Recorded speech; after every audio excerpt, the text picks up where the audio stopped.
तो hello guys, कैसे आप सब लोग। मैं जब क्लास 10 का आने वाला हूँ इनिशियली का एपिसोड 15, तो चले स्टार्ट करते हैं। तो ये सब कुछ होने के बाद हम रेचल के घर पर देखते हैं, जहाँ पर उसका हस्बैंड काफ़ी ज़्यादा बीमार होता है और वहीं पर रेचल कहने लगता है कि तुम बन नहीं सकते, लेकिन उसके हस्बैंड कहने लगते हैं कि मेरा टाइम आ चुका है और मेरे बेटो रेचल का ख्याल रखना। और इधर हम एनी के घर पर देखते हैं, जहाँ पर मरीला को पता चलता है कि वो मर चुका है, यानी मीन थॉमस। तो एनी से कहने लगती है कि मैं उसके घर पर जा रही हूँ और तुम घर का ख्याल रखना। तो एनी कहने लगते हैं कि ठीक है। और दूसरे दिन हम देखते हैं कि मरीला फिर से एनी के पास आती है और वहीं पर एनी से कहने लगती है कि तुम्हें पता है रेचल का भी ज़रा सेफ थी, लेकिन वो अब शांत हो चुकी हैं। और एनी, मैं तुमसे एक बात कहना चाहती हूँ कि तुमने 2 साल यहीं पर गुजारे, तो तुम अब कॉलेज जा सकते हो क्योंकि मेरी आंखें भी ठीक है। तो एनी कहने लगती है कि नहीं, मैं यहीं पर खुश हूँ। लेकिन रेचल कहने लगती है कि तुम इसके बारे में सोचो। और इसके अलावा रेचल का हस्बैंड मर चुका है और मैथ्यू भी मर चुका है, तो मैं कहती हूँ कि वो मेरे पास आए और रहे। और तुम एनी अपना कॉलेज सही से पढ़ो और इसके बारे में तुम सोचना एनी। तो एनी कहने लगती है कि ठीक है। और एनी रात में खुद से सोचने लगती है कि जाना ही बेहतर है। तो वहीं पर डियाना उसके पास आ जाती है और वो एनी से कहने लगती है कि क्या तुम सच में कॉलेज पर जा रहे हो और मैं तो फिर काफ़ी ज़्यादा सेट होंगे और तुम वहीं पर अपने दोस्त भी बना लोगे, तो क्या तुम मुझे भूल जाओगे।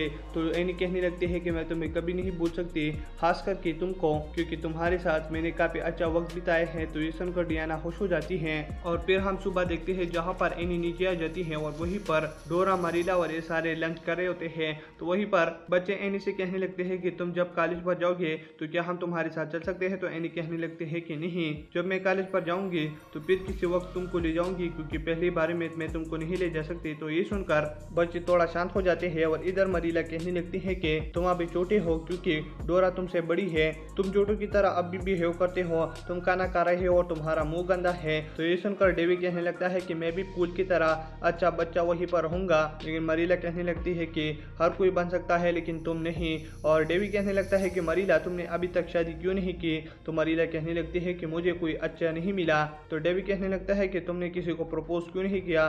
तो इधर सारे उस पर हंसने लगते हैं और कहने लगते हैं कि लड़की प्रपोज नहीं करते, लड़का प्रपोज करता है। तो कहने लगता है कि हमेशा लड़के को काम क्यों करना पड़ता है। और तब एनी वहीं से चली जाती है। और रास्ते में हम एनी, डियाना और पोल को देखते हैं, जो कि लेव के घर जा रहे होते हैं। तो इधर पोल कहने लगता है कि एनी, क्या तुम सच में छोड़कर जा रहे हो स्कूल। तो एनी कहने लगती है कि मैं सोच रही हूँ। और वो काफ़ी ज़्यादा सेट होता है। और इधर फिर वो लेवी के घर पर आ जाते हैं, जहाँ पर लेवी उनको देखकर काफ़ी ज़्यादा खुश हो जाते हैं और पोल से कहने लगते हैं कि माई फ्यूचर सन। तो ये सुनकर वो हंसने लगते हैं और तब वो घर को सजा लेते हैं शादी के लिए, क्योंकि लेवी और आयरवी की शादी होने वाली है आज। और तब शाम में एनी मरीला के पास होते हैं। तो एनी कहने लगती है कि ये मैंने कितना अच्छा किया था कि मैंने आयरवी और लेव को मिला दिया। तो मरीला कहने लगते हैं कि सारा क्रेडिट तुम खुद ही लेने वाले हो और हंसने लगते हैं। और फिर दूसरे दिन एनी लेवी के घर पर होती है और वो डियाना से मिल ही रही होती है, लेकिन इधर वो देखती है कि डियाना और फ्रेड काफ़ी ज़्यादा हंस रहे होते हैं। तो ये देखकर एनी एक जगह में जाती है, यानी मीन घर पर, और वो कहने लगती है कि अगर फ्रेड ने डियाना से शादी किया तो फिर डियाना मुझसे दूर चली जाएगी और ये क्या होगा।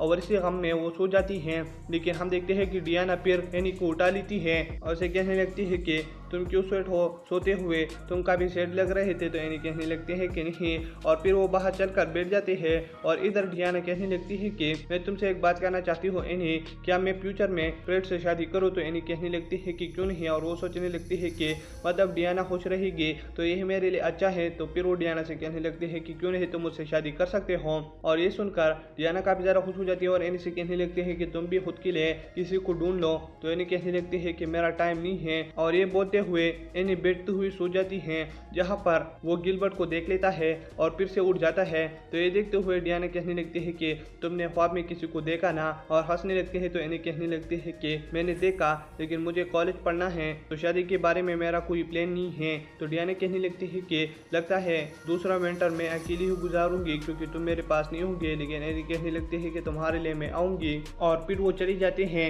लीवा और आरवी की शादी में, जहाँ पर उन दोनों की शादी हो जाती जाती है और ये देखते हुए डियाना भी कहने लगती है कि मेरी भी शादी इतनी अच्छी हो। और इसके बाद एनी फिर पॉल से मिल लेती है और पॉल कहने लगता है कि लीव आई हुई और हमने डिसाइड किया है कि हम इस जगह को छोड़कर यूएसए पर जाएंगे। तो ये सुनकर एनी कहने लगती है कि तुम मेरे बगैर तो खुश होगे ना। तो वो कहने लगता है कि क्यों नहीं। और ये सुनकर वो दोनों एक दूसरे को गले लगा लेते हैं और फिर एनी चार्लोट से मिलती है। तो चार्लोट कहने लगती है कि ये घर अब से काफी ज्यादा सुनसान होगा क्योंकि यहीं पर कोई भी नहीं होगा।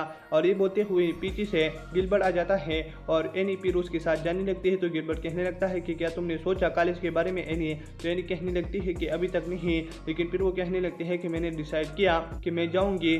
और इसके बाद एनी को हम स्कूल पर देखते हैं जहाँ पर वो बच्चे से कहने लगती है कि मैं जा रही हूँ इस जगह को छोड़कर। तो सारे बच्चे काफी ज्यादा रोने लगती हैं, लेकिन वो कहने लगते हैं कि रोने की जरूरत नहीं है और खुद भी रोने लगती है। और सारे स्कूल की छुट्टी होने के बाद एनी क्लास में अकेली होती है और वो कुछ सोचने लगती है। और उसके बाद वो कहने लगती है कि ये टाइम है अपना फ्यूचर बदलने का। और इसी के साथ एपिसोड खत्म हो जाता है। अगर आप मेरे चैनल पर नहीं तो मेरे चैनल को सब्सक्राइब करें और वीडियो देखने के लिए थैंक्स।